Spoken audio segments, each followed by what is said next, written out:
Hola a todos, lo primero de todo presentarme, soy Sergio Santos, soy redactor de AS y me dedico a hacer el Real Madrid y la selección. En este caso, en estos vídeos, tanto en el de hoy como en los siguientes, nos vamos a dedicar a la selección y más concretamente a la Sub-21 porque tenemos del 15 al 30 de junio un europeo que se presenta apasionante, sobre todo porque da acceso a los Juegos Olímpicos de Tokio 2020 y eso hace pues, que dentro de que a cualquier jugador siempre le hace ilusión ir con la Sub-21 y vestir la camiseta de la selección,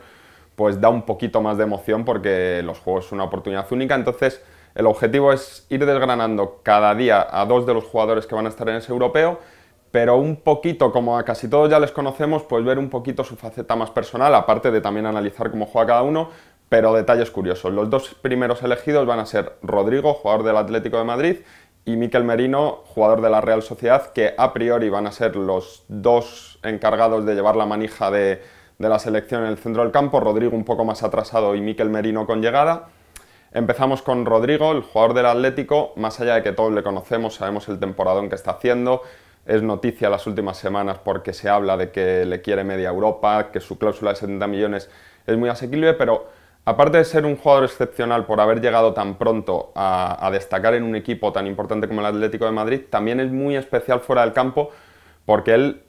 ya se ha dicho, pero no se sabe mucho, que él está estudiando dirección de empresas, compagina su día a día con el Atlético, los viajes, la Champions, la Copa del Rey, partidos en los que te estás jugando muchísimo, luego él llega a su casa y se dedica a estudiar. Y otra cosa que tampoco es muy común en los futbolistas, llega a su casa en la que tiene a toda su familia. Él es de aquí de Madrid, vive muy cerquita del Cerro del Espino, en una casa familiar. Él es un chico muy familiar. Es algo que no es muy común en los futbolistas porque son chicos jóvenes que al final pues ya tienen un contrato que les permite vivir del fútbol, entonces dejan de lado un poquito los estudios, la carrera. Rodrigo siempre dice, cuando ya lo ha dicho en alguna entrevista, también en privado, él siempre tiene una inquietud. ¿Y cuando deje el fútbol qué? Cuando deje el fútbol, con los contratos que está teniendo, puede vivir toda su vida, pero a él no le preocupa el hecho del dinero, que sabe que eso lo va a tener asegurado. Dice, cuando deje el fútbol qué, en el sentido de que no quiere dedicarse a algo en el día a día, a tener unas inquietudes. Entonces él termina el entrenamiento o el partido y se va a su casa con sus amigos de siempre, con su familia, y siempre deja un tiempo para estudiar, para, en la medida en la que pueda, lógicamente no la acabará año a año, pero su objetivo es cuando termina la carrera futbolística, haber terminado también su carrera en la universidad. Y luego Mikel Merino tiene otra faceta que no se conoce mucho y también es interesante, que es que su padre jugó 10 años en Primera División, bueno, 10 años, hizo una carrera mucho más larga de unos 15 años, pero en Primera División estuvo 8 o 9 temporadas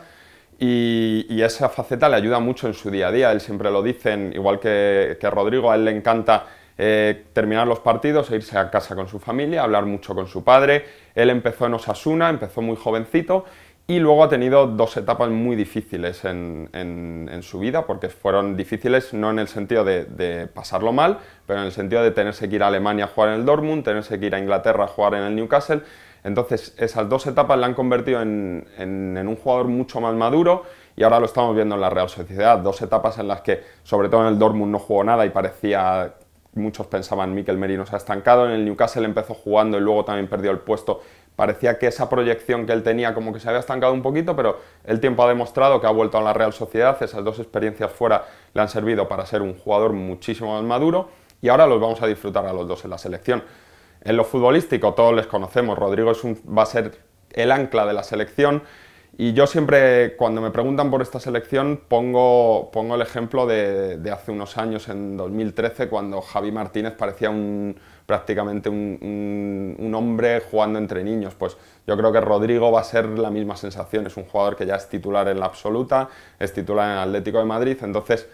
ahí va a tener una ventaja muy, muy grande España y hay que también agradecer la generosidad que ha tenido Rodrigo, que sin saber si Luis de la Fuente le iba a convocar o no, lo mismo ha hecho Dani Ceballos, ellos se pusieron en contacto con de la Fuente y le dijeron queremos bajar a ayudar a la Sub-21. Y el caso de Mikel Merino, pues en la Sub-21 va a tener lo que él siempre ha reclamado, que es jugar de 8, porque en el Dortmund le pusieron de defensa central, en el Newcastle también jugaba